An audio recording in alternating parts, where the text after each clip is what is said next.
하나님의 말씀은 히브리서 11장 6절 말씀입니다. 신약성경 히브리서 11장 6절 말씀 세 번역으로 제가 하나님 말씀 봉독하겠습니다.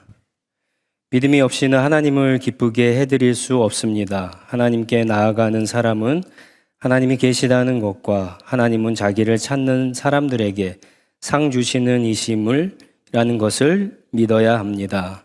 아멘. 기도하겠습니다. 하나님 감사합니다. 무엇보다도 만왕의 왕이신 하나님을 예배할 수 있도록 우리를 불러주시니 감사합니다. 하나님을 찾는 사람이, 하나님을 가까이 하는 사람이, 하나님의 말씀을 따라 사는 사람이 복된 사람인 줄 믿습니다. 오늘도 주님 앞에 가까이 나온 저희들 한 사람 한 사람 기억하여 주셔서 복을 주시고 또 하나님께서 하나님의 은혜 가운데 붙잡아 주시고 인도하여 주시옵소서. 늘 우리 가운데 함께 하시고 인도하 주시는 앞으로도 인도해 주실 주님의 은혜를 기억하며 이 예물을 하나님 앞에 올려드립니다. 하나님 기뻐 받아주시고 이 예물 속에 담긴 우리의 마음과 또 주님을 향한 우리의 사랑과 우리의 믿음과 우리의 중심을 보시고 하나님께서 이 예물이 쓰여지는 곳곳마다 하나님의 큰 영광과 주의 나라가 임할 수 있도록 하나님 사용하여 주시옵소서. 이제 하나님의 말씀을 저희가 듣습니다. 하나님의 말씀이 우리들 가운데 뿌려져도 우리의 마음이 옥토와 같지 않으면 하나님의 말씀이 뿌리를 내리고 자랄 수 없고 열매를 맺을 수 없음을 잘 알고 있습니다. 하나님, 우리 한 사람 한 사람 가운데 성령님께서 이 시간 옥토와 같은 마음을 주셔서 하나님의 말씀을 들을 때 깨닫게 하여 주시고 이해되게 하시고 하나님이 오늘 우리 한 사람 한 사람에게 하시는 말씀이 무엇인가 분명히 알고 순종하는 믿음으로 살아갈 수 있도록 주님께서 도와주시옵소서. 온전히 이 시간 하나님의 말씀만, 복음만, 하나님만 드러나기를 간절히 소원할 때 우리 주 예수 그리스도의 이름으로 기도합니다. 아멘. 여러분들 자주 싸우시나요? 싸우세요? 자주 싸우지는 않고 아마 가끔은 싸우실 겁니다. 아주 가까운 친구라도 싸울 때가 있죠. 죽지 못해 매일 사랑을 나누는 그런 연인이라고 할지라도 싸울 때가 있습니다. 부부 사이도 그렇고요. 부모와 자식 사이도 싸우고 형제들끼리도 싸울 때가 있습니다. 심지어 교회 안에서 목사와 목회자와 성도들이 혹은 성도와 성도들끼리 싸우기도 합니다. 안타깝죠. 안타까운데 더 안타까운 것은 그렇게 싸우는 이유들을 보면 정말 아무것도 아닌 문제로 싸울 때가 많다는 겁니다. 자세히 보면은 아주 작은 오해로 인해 싸울 때가 많습니다. 정말 아무 생각 없이 툭 내뱉은 말인데 그냥 평소대로 행동한 건데 오히려 상대방을 배려해서 상대방을 위해서 한 행동인데 예를 들어 그 전달 방법이 잘못되어서 지혜롭게 그렇게 말하지 못해서 내가 상대방을 잘 알지 못해서 마음을 잘못 이해해서 내 기준으로 생각해서 오해를 하고 싸우는 경우가 많다는 겁니다. 그리고 그 오해 때문에 마음이 상해서 더 이상 좋은 관계로 발전하지 못하고 멀어지는 경우가 많습니다. 혹시 이 자리에 계신 분들 가운데 그런 분들이 있다면 한번 잘 생각해 보십시오. 그 이유가 별거 아닐 겁니다. 그 사람을 잘 알지 못해서 생긴 아주 작은 오해 일터인데 그 오해를 빨리 풀 수 있기를 바랍니다. 이런 오해는 인간과 인간 사이에만 있는 것이 아니라 하나님과 우리 사이에도 있습니다. 물론 하나님은 우리를 오해하지 않으세요. 하나님 우리의 모든 것을 다 아시기 때문에 오해하지 않지만 우리는 다릅니다. 우리는 하나님을 잘 모릅니다. 우리는 너무 많이, 그래서 너무 자주 하나님을 오해합니다. 우리가 하나님을 가장 잘 알 수 있는 방법은 성경이죠. 그런데 많은 사람들이 성경을 잘 읽지 않습니다. 하나님을 잘 몰라서 하나님을 오해합니다. 하나님이 다른 종교의 신들과 같다고 그렇게 오해를 합니다. 또 어떤 사람들은 성경을 읽기는 하는데 성경이 말하고 싶은 하나님이 아니라 내 마음대로 이해한 하나님, 내 입맛대로 맞는 하나님, 내가 믿고 싶은 그 하나님만 쏙 빼서 믿기 때문에 성경이 말하는 하나님, 그 진짜 하나님을 오해할 때가 있습니다.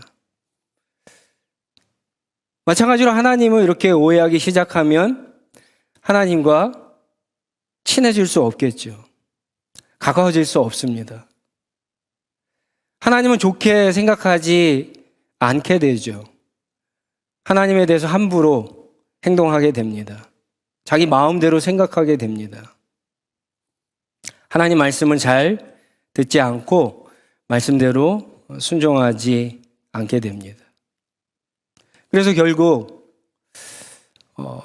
신앙생활은 하는데 예배는 늘 참석하는데 하나님과 멀어지게 된 우리 자신을 보게 됩니다. 오래 신앙생활 했지만 여전히 하나님 말씀대로 믿고 행동하지 않는 분들은 어쩌면 그 마음 중심에 이런 하나님에 대한 오해가 한두 개쯤은 있을지 모르겠습니다. 그렇다면 다시 하나님과 가까워질 수 있는 방법은 오해를 푸는 것밖에는 없습니다. 하나님에 대해서 내가 잘못 생각했던 것, 잘못 이해했던 것, 내 마음대로 내 기준대로 생각했던 것, 그 오해를 풀어야 합니다. 사실 우리는 하나님에 대해서 많은 오해를 가지고 있는데 오늘은 하나님을 믿는다고 할 때 그 믿음, 이 믿음에 대해서 우리가 가진 오해가 무엇인가 한번 말씀을 나누도록 하겠습니다. 여러분들 이런 경우가 다 있으실 거예요. 정말 열심히 믿었는데 어떤 일들이 잘 풀리기는커녕 점점 어려워질 때, 간절히 기도했는데 기도 응답이 없거나 내가 생각했던 기도와는 전혀 다르게 응답이 주어질 때, 내가 정말 어렵고 힘든 일을 당하고 있는데 하나님이 도와주시지 않을 때, 그때 우리는 이런 생각을 하죠. 왜 하나님이 도와주시지 않을까? 나를 사랑하신다고 했는데 하나님이 정말 내 편이 맞나? 하나님이 정말 살아 계신가? 등등 하나님을 의심하기 시작합니다. 그 의심이 실망으로, 낙심으로 바뀌죠. 때로는 하나님께 대해서 화를 내기도 해요. 우리 안에 분노가 일어나기도 합니다. 근데 잘 생각해 보면 여기에는요, 하나님을 믿는다라고 하는 그 믿음에 대한 오해가 있기 때문에 하나님을 오해하는 겁니다. 오늘 말씀만 보면 우리는 믿음에 대해서 최소한 세 가지를 오해하고 있습니다. 첫 번째는 믿음이라고 하는 것은 나를 기쁘게 하는 것이 아닌데 하나님을 기쁘게 하는 것인데 나를 기쁘게 하는 것이라고 착각한다는 거예요. 바로 그 오해를 우리가 하고 있습니다.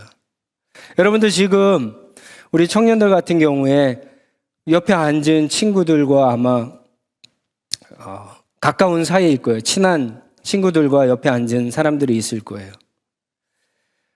예를 들어서 옆에 앉은 친구를 내가 믿어주면 그 친구가 기쁠까요? 아니면 내가 기쁠까요?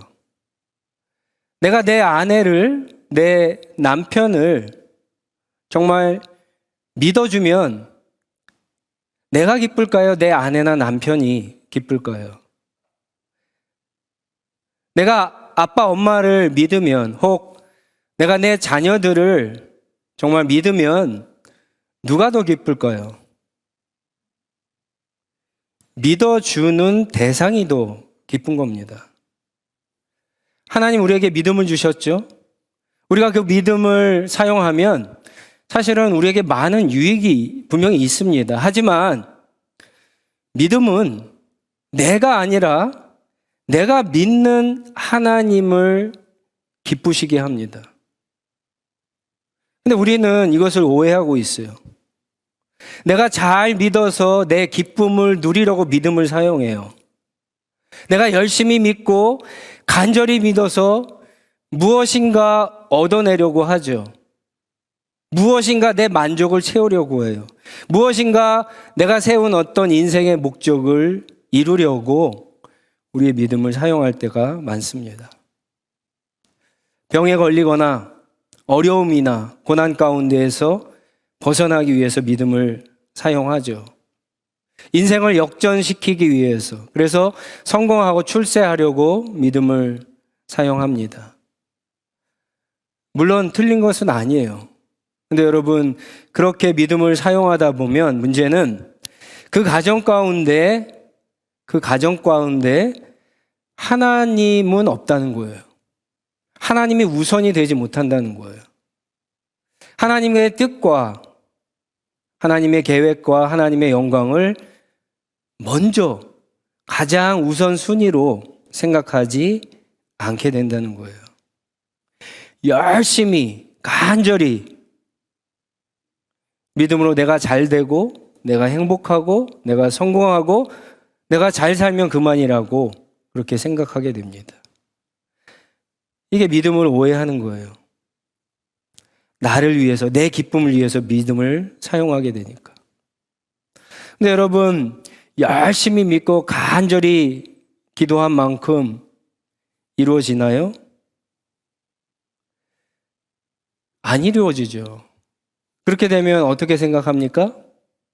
아, 내가 열심히 간절히가 좀 부족하나 보다. 그렇게 생각하죠. 그래서 더 열심히, 더 간절히, 열심히 그렇게 살고 하나님 앞에 기도를 하죠. 그러면 더 열심히, 예전보다 더 열심히 간절히 살고 기도하면 바람대로 이루어집니까? 그렇지 않죠. 그런 일들이 몇 번 반복이 됩니다. 그럼 어떻게 되죠? 실망해요. 아, 기도해도 소용없네. 열심히 간절히 하나님 앞에 엎드려도 소용없네. 실망해요. 낙심하죠. 어느 순간에는 참지 못해서 하나님을 향한 분노가 일어납니다. 하나님을 멀리하게 되는 거예요. 하나님이 주신 믿음은 항상 내 뜻과 계획과 성공보다는 하나님의 뜻과 하나님의 나라와 하나님의 영광을 추구합니다. 그래서 믿음은 항상 오늘 우리가 읽은 말씀처럼 하나님을 기쁘시게 하는 것이지 나를 기쁘게 하는 것이 아니다라고 하는 거예요. 열심히 간절히 살고 기도했는데 때로 기도가 응답되지 않는 것은 뭡니까? 그래서 내 뜻과 계획이 하나님의 뜻과 계획과 다르기 때문이죠. 다르기 때문에. 첫 번째 오해가 뭡니까? 믿음을 내 기쁨을 위해서 사용한다는 거예요. 믿음은 하나님을 기쁘시게 하기 위해서 사용한다는 거죠. 두 번째 오해는요, 믿음은 하나님이 계신 것을 믿는 거예요. 하나님이 계신 것을 믿는 것. 하나님이 계시다라고 하는 것을 믿는다라고 하는 것은 물론 많은 의미가 있는데 다 말씀드릴 수는 없지만 이거 하나는 기억하셔야 돼요. 우리는 내 옆에 누가 있으냐에 따라서 마음가짐과 우리의 어떤 자세, 태도가 달라집니다. 요즘 부모님들의 걱정이 뭐냐면은요, 학교에 가지 못하고 온라인으로 수업하니까 과연 아이들 온라인으로 수업할 때 공부를 잘 할 수 있는가예요. 그래서 어떤 부모님들은 아이가 온라인으로 수업할 때 같이 옆에 있기도 합니다. 아이들이 온라인으로 공부를 할 때 부모님이 옆에 있는 것과 없는 것과 차이가 있을까요? 없을까요? 차이가 있죠. 차이가 있습니다. 가끔 청년부 모임이나 장로부 모임에 제가 시간이 있어도 일부러 참석하지 않을 때가 있어요. 목사인 제가 참석하면 혹시라도 모임을 인도하는 사람이나 리더가 혹시 부담을 가질까봐, 혹시 모인 사람들이 불편해할까봐 제가 어쩔 때는 일부러 가지 않습니다. 그냥 선약이 있다 그러고 피합니다. 물론 저를 환영하는 사람들도 있겠죠. 하지만 아무래도 제가 그 모임에 있는 것과 없는 것은 차이가 있습니다. 모인 사람들의 어떤 대화의 주제나 행동이나 차이가 납니다. 근데 여러분, 만약에 우리 눈에 하나님이 보인다고 한번 생각해 보세요. 하나님이 보여요. 그래서 하나님이 예배 가운데 지금 함께 계시는 것을 지금 보고 있어요. 예배를 받으시는 것을 보고 있다고 한번 생각해 보세요. 그럼 우리의 마음가짐이나 태도가 어떨까요? 지금과 보이는 것과 같을까요? 다를까요? 과연 하나님이 눈에 보이는데 우리가 예배를 드리면서 다른 생각할 수 있을까요? 옆 사람과 막 떠들면서 이야기할 수 있을까요? 핸드폰으로 페이스북 보고 친구한테 텍스트 보낼 수 있을까요?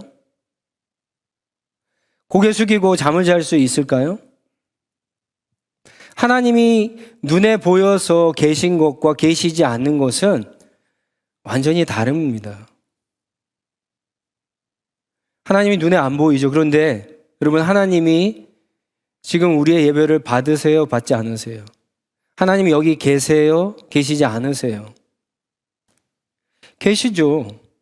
눈에 보이지 않을 뿐더러 눈에만 보이지 않을 뿐이지 하나님이 우리 가운데 계시잖아요.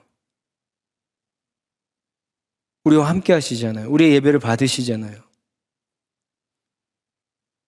숨어서 CCTV를 보는 것보다 더 뚜렷하게, 정확하게 우리를 보고 계시잖아요. 근데 우리는 하나님이 없는 것처럼, 계시지 않는 것처럼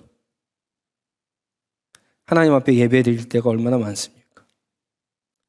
믿음을 오해해서 드리는 예배의 태도죠.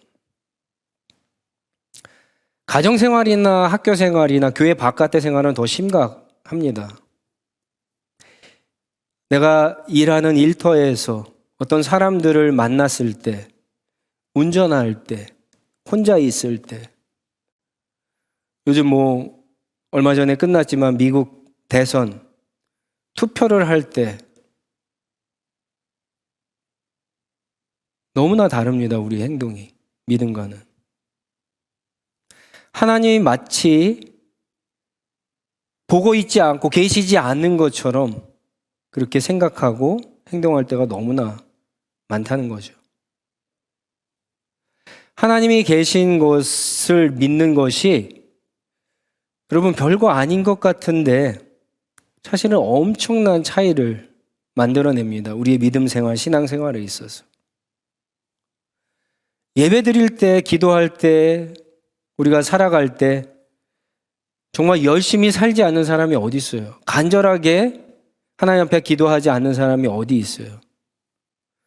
근데 여러분, 그 열심, 그 간절함이 진짜 하나님이 나와 함께 계시다라고 하는 그 믿음인지 아니면 내 열정인지 내 욕망인지 내 신념인지 한번 잘 확인해 봐야 합니다. 하나님이 정말 나와 함께 계신다라고 하는 것을 믿는다면 내가 어떤 일을 처리할 때 믿음 없이 그냥 처리할 수는 없어요. 내가 어떤 일을 대하는 동기, 그리고 어떤 방법, 어떤 자세, 그리고 목적, 이게 세상 사람들과 전혀 다를 겁니다. 마지막 오해는요, 믿음은 하나님이 우리에게 상을 주시는 분이 아니라 우리에게 구원을 주시는 분이심을 믿는 겁니다. 많은 사람들이 우리가 하나님을 가까이 하면, 하나님을 찾으면, 믿음으로 나아가면 하나님 우리에게 상을 주신다라고 그렇게 오해를 해요. 오해하는 이유가 오늘 본문 말씀 때문에 그래요. 본문에 많은 성경 번역들이요, 상이라고 번역을 해서 오해가 생긴 거예요.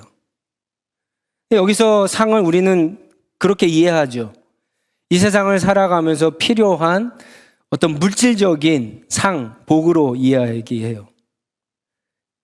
우리에게 필요한 어떤 세상적인 상, 복으로 성경을 읽는다고요. 그래서 열심히 간절히 믿음으로 하나님을 찾죠. 이 물질적인 복, 상을 얻기 위해서. 그런데 지금 여기서 이야기하는 이 상은요, 그런 세상적인 물질적인 상이나 복이 아니라 구원을 말합니다. 하나님이 우리에게 가장 주고 싶은 것이 무엇이겠어요? 여러분, 하나님이 우리에게 주고 싶은 상 중의 상이 무엇이겠어요? 복 중의 복이 무엇이겠어요? 우리에게 약속하신 구원이죠. 구원을 얘기하는 거예요. 똑같은 단어가 뒤로 가면 26절에도 또 나오는데요. 이것을 읽어보시면은 의미상으로 이게 세상적인 물질적인 상이나 복이 아니라 구원이라고 하는 사실을 금세 알 수 있습니다. 하나님이 우리에게 물질적인 상이나 복을 주지 않는다라고 하는 것이 아니에요. 최소한 여기에서 히브리서에서만큼은 상은 약속하신 구원을 뜻한다는 거예요. 근데 우리가 간절히 열심히 하나님만 믿고 찾기만 하면, 기도하기만 하면 이 상을 받는다고 생각하니까 하나님을 오해하는 거죠.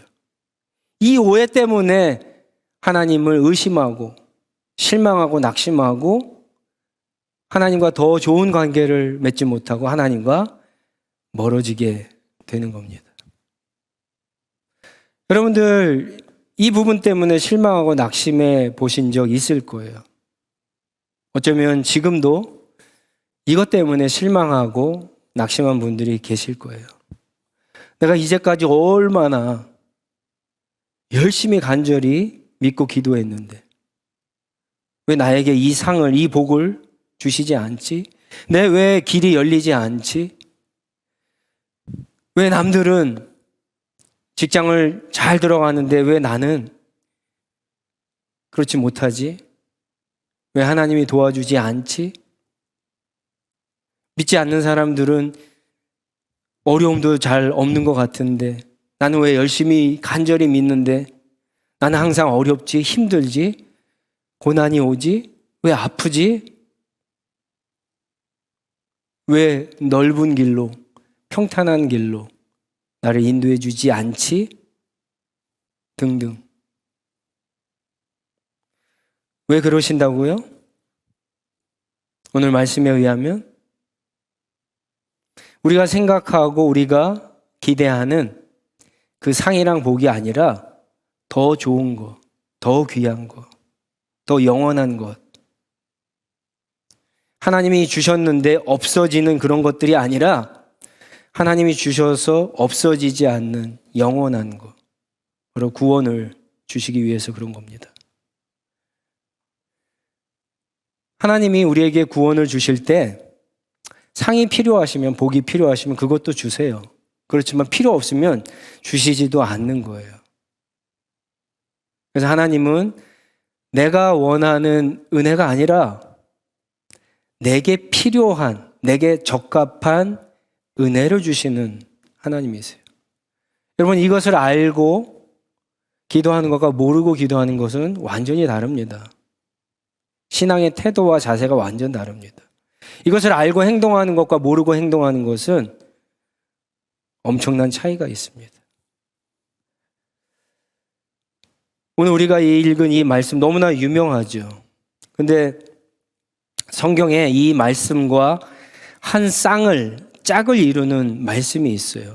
저는 이 말씀이 다니엘서 3장 17절, 18절 말씀이라고 생각합니다.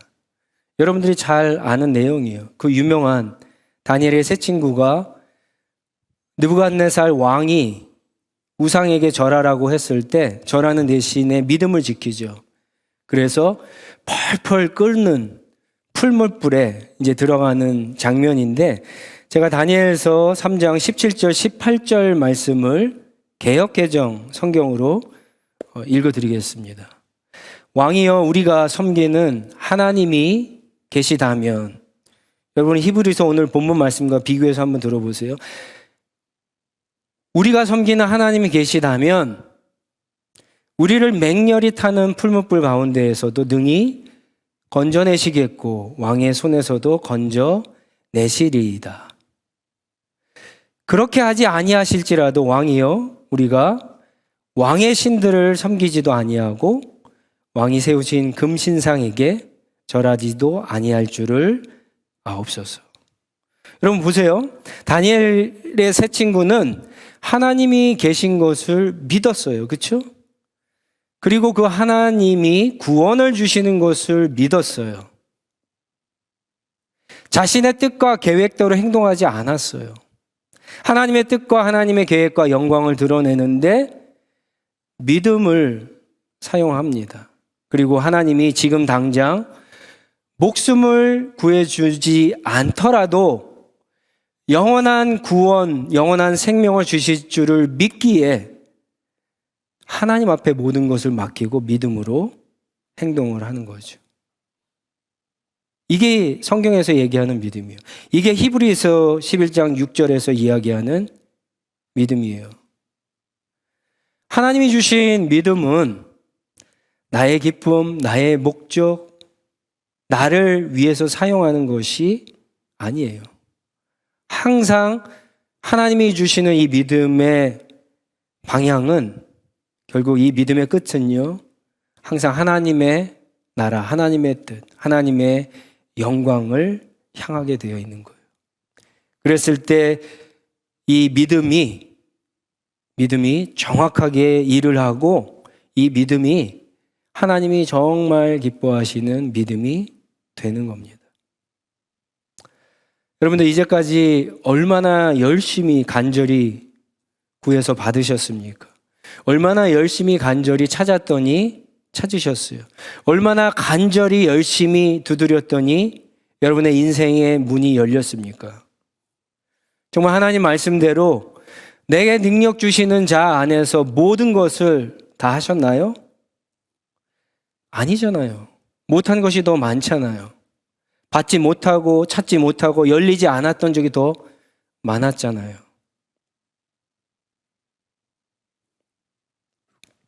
왜 그런다고요? 믿음이 아니라니까요, 그게. 근데 여러분, 보세요. 우리가 바라는 대로 되지 않고 기도하는 대로 응답되지 않아도 하나님이 우리와 함께 계세요, 안 계세요? 계시죠. 계세요. 우리 예배를 받으세요. 여전히 우리가 기도하면 기도를 들어주세요. 우리와 앞서 나아가서 우리의 길을 열어주세요.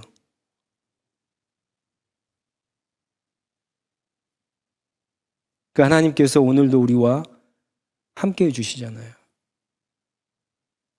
세상에 없어지고 썩어질 것들이 아니라 하나님의 나라에 가지고 못 들어갈 것들이 아니라 그것보다도 훨씬 더 좋고 귀하고 영원한 구원으로 우리를 인도해 주시잖아요. 여러분, 이것으로 부족하신가요? 아직도 내 믿음이 모자라서, 내 믿음이 부족해서, 내 믿음이 강하지 않아서 병에 걸리고 실패하고 기도 응답을 받지 못했다라고 생각하신다면 믿음을 오해하고 있는 거예요. 하나님을 오해하고 있는 거예요. 이제는 그 오해를 푸시고 하나님이 기뻐하는 믿음으로 주님과 함께 하시는 그 복을 누리실 수 있기를 간절히 주님의 이름으로 축원합니다. 기도하겠습니다. 우리 다 같이 일어나서 한번 주신 말씀 붙잡고 기도하겠는데, 한번 이렇게 생각해 보시죠. 이제까지 나는 하나님이 주신 이 믿음을 가지고 누구를 기쁘게 했는가 한번 생각해 보시기 바랍니다. 이 믿음을 사용할 때 내가 더 기뻤는가, 하나님이 더 기뻐하셨을까? 한번 따져보세요.